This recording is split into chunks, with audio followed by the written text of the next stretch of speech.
सभी को राधे राधे। तो यहाँ पर हम माँ तुलसा की बहुत ही सिंपल और साधारण रूप से पूजा करने जा रहे हैं और ऑन कैमरा ये मेरी पहली पूजा है, तो अगर हमसे कुछ गड़बड़ हो जाए तो प्लीज़ माफ़ करिएगा। हम ये जान लेते हैं कि ये पूजा कब की जाती है।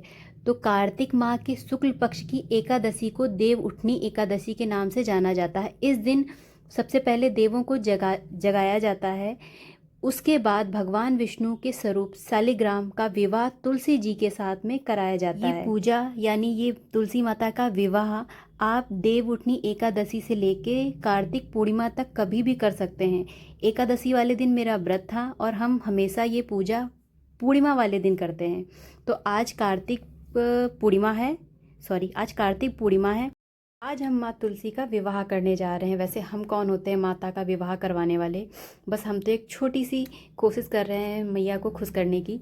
तो सबसे पहले आपको जहाँ पूजा करनी हो उस स्थान को साफ़ कर लीजिए, चौक डाल लीजिए जैसा कि आपने देखा होगा वीडियो में, और उसके ऊपर लाल कपड़ा पीला कपड़ा जैसा आपके पास हो रख लीजिए। श्री गणेश को पान के पत्ते पर विराजित करते हैं।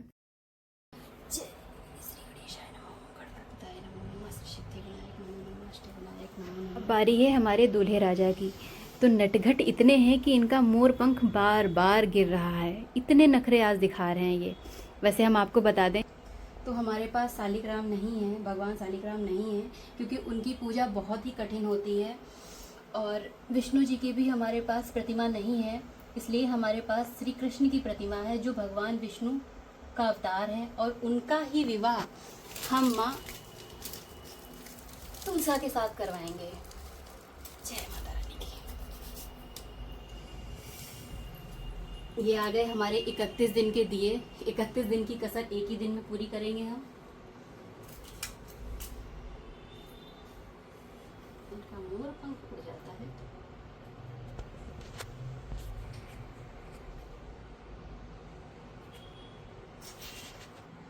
तो ये आ गया हमारा पूजा का सामान। ये पेड़ा इतने कम। जैसा कि आपने देखा कि सारा सामान हमने पास में ही रख लिया है ताकि हमको बैठने के बाद में दोबारा उठना ना पड़े। और ये भोग में हमने पूड़ी और पेड़े का भोग लगाएंगे। और सबसे पहले क्या करेंगे, हम भगवान को स्नान करवाएंगे। तो ये जल है, शुद्ध जल है, इसमें थोड़ा सा गंगा जल मिलाएंगे और उसके बाद में स्नान का भाव करके श्री गणेश, श्री कृष्ण और माँ तुलसा को स्नान कराएंगे और खुद को भी शुद्ध करेंगे और अपने आसपास बैठे सभी लोगों को शुद्ध करेंगे। और देखिए हम आप लोगों के ऊपर भी जल की छींटे डालेंगे। देखिए आप लोगों की भी शुद्धि हो गई। अब धूप बत्ती जलाएंगे और दिया बाती करेंगे, गणेश जी की पूजा करेंगे जैसे नॉर्मली सब करते हैं वैसे ही। हल्दी कुमकुम फूल चढ़ाएंगे उनको। यहाँ पर हमने वीडियो की स्पीड थोड़ी सी तेज कर दी है तो देखिए कितनी जल्दी जल्दी हम काम कर रहे हैं, पूजा कर रहे हैं। और इसके पीछे कारण ये ताकि आप लोगों का कीमती समय बर्बाद ना हो। जल्दी से हमने श्री गणेश की पूजा कर ली है, विघ्नहर्ता को बुला लिया है ताकि किसी भी प्रकार की विघ्न ना आए मेरी पूजा में और मेरी पूजा संपन्न हो जाए अच्छे से। आइए आप लोग भी भगवान श्री गणेश का आशीर्वाद ले लीजिए ताकि आप लोगों की भी कोई भी प्रॉब्लम हो विघ्नहर्ता यूं चुटकी में दूर कर दें। बोलो गणपति बप्पा मोरया। भगवान श्री गणेश के आवाहन के बाद में अब हम भगवान श्री शालिग्राम और मैया तुलसा का आवाहन करेंगे। अब आप लोग पूछेंगे आपके पास तो शालिग्राम है नहीं। हाँ, हमने आपको पहले ही बता दिया वीडियो के स्टार्टिंग में कि मेरे पास नहीं है, इसीलिए हम उनकी जगह श्री कृष्ण को रख रहे हैं। क्योंकि मेरा मानना ये है कि नाम अलग अलग हैं पर भगवान एक ही हैं। फिर भी अगर किसी को लगता है कि हमने गलत किया है तो हम उससे माफ़ी चाहेंगे कि अगर मेरी वजह से किसी को भी कष्ट हुआ हो या लगे कि हमने गलत किया है तो हम फिर से माफ़ी मांगेंगे।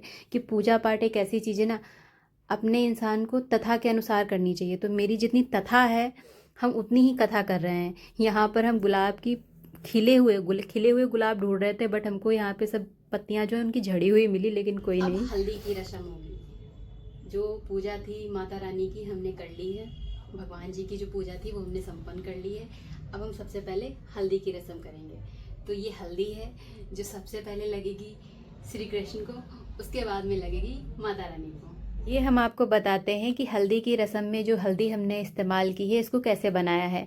इसमें हमने थोड़ा सा कच्चा दूध मिलाया है और थोड़ा सा गंगा जल, इसके सिवा हमने इसमें कुछ नहीं मिलाया है। जो पहले 2 बार हमने श्री कृष्ण को लगाई और उसके बाद में 2 बार हमारी मैया को लगाई है। इसी के साथ ये हल्दी की रस्म संपन्न हुई। हल्दी के बाद बारी आती है मेहंदी की। तो मेहंदी सबसे पहले लगेगी। मेहंदी की रस्म में भी सबसे पहले मेहंदी लगेगी हमारे बन्ने श्री कृष्ण के।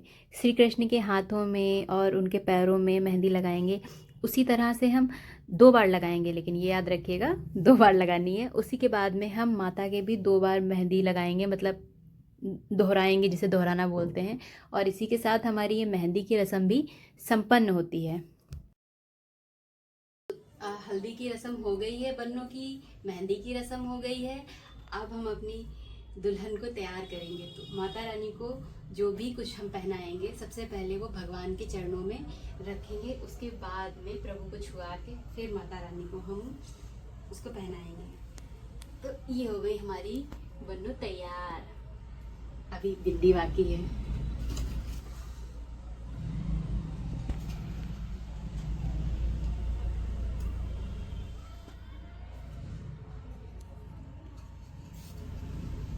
इसके बाद में अच्छा, श्रृंगार के सामान में आप चाहे पूरा श्रृंगार चढ़ाएं, बहुत सी चीज़ें आती हैं श्रृंगार में। टोटल कपड़े भी आते हैं, दूल्हा दुल्हन के कपड़े, मतलब आप जितनी आपकी तथा हो उतनी कथा करिए।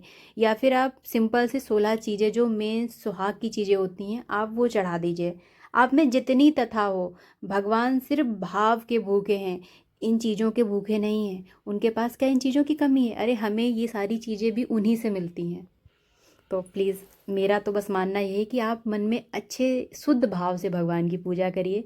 तो देखिए यहाँ पे हमारी प्यारी सी दुल्हन तैयार हो गई है, जिन्होंने चूड़ी, बिंदी और चुनरी पहन के एकदम शादी के लिए रेडी हो गई हैं।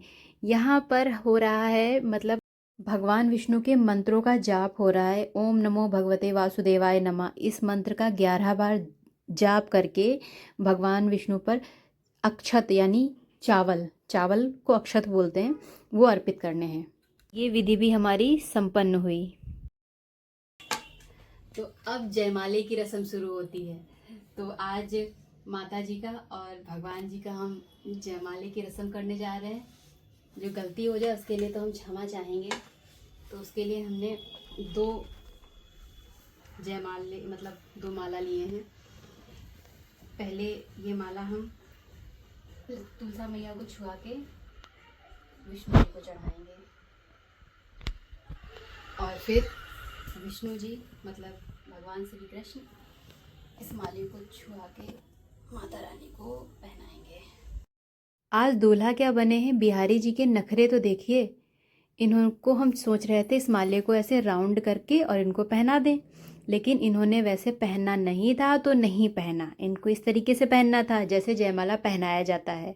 तो फिर हमने हमारी माता जी को भी वैसे ही पहनाया। वैसे माता जी वैसे नहीं पहन पाती, पर हमने सोचा कि इनको ऐसे राउंड करके पहना दें, लेकिन नहीं, आज तो दूल्हे की मर्जी चल रही है।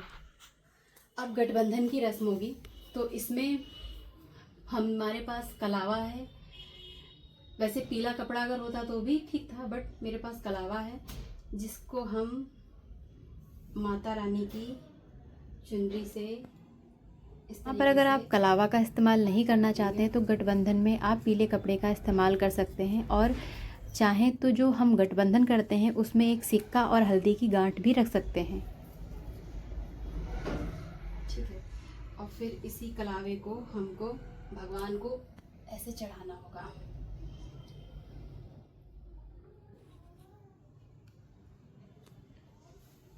तो ये हो गया हमारा गठबंधन माता रानी का। बेटा, तो यहाँ से माता रानी का और भगवान विष्णु का गठबंधन हो गया। जयमाला संपन्न हुआ।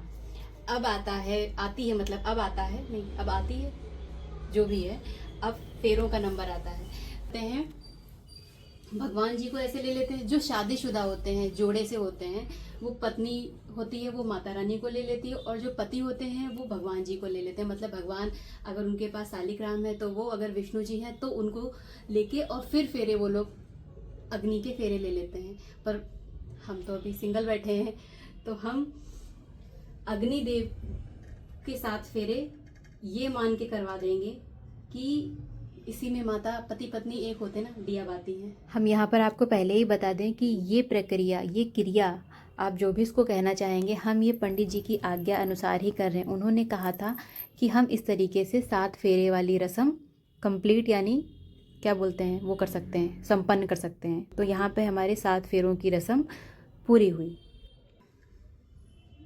तो ये हमारे 7 फेरे संपन्न हुए। तो अब मंगलसूत्र की बारी आती है। सबसे पहले तो प्लीज़ प्लीज़ प्लीज़ बैकग्राउंड में जो भी आवाज़ें आ रही हैं उस पर रिएक्ट मत करिए। यहाँ पर हम मंगलसूत्र वाली रस्म कर रहे हैं।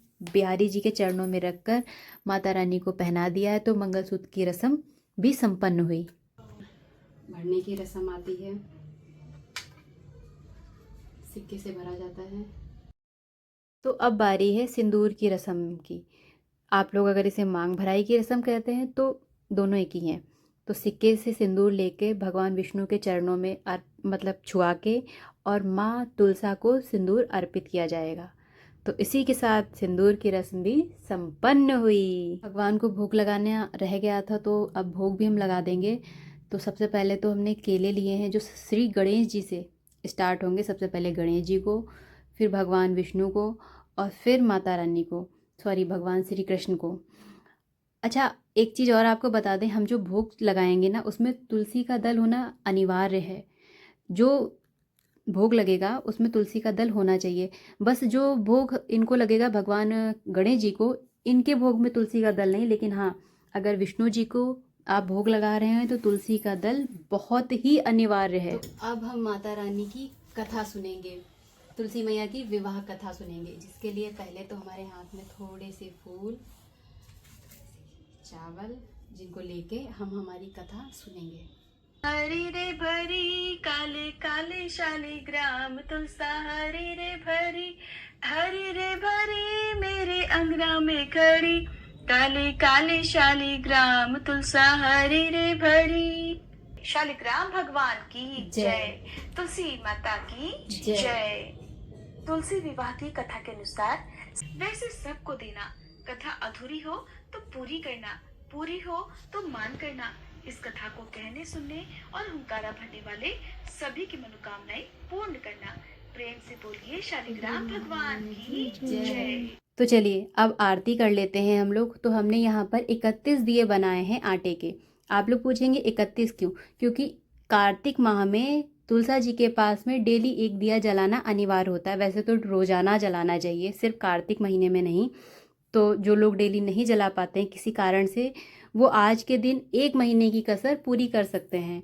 तो हमने देखिए 31 दिए बनाए हैं आटा के, और इसी से आरती करेंगे माता रानी की। तो यहाँ पे हमारी आरती भी संपन्न हुई।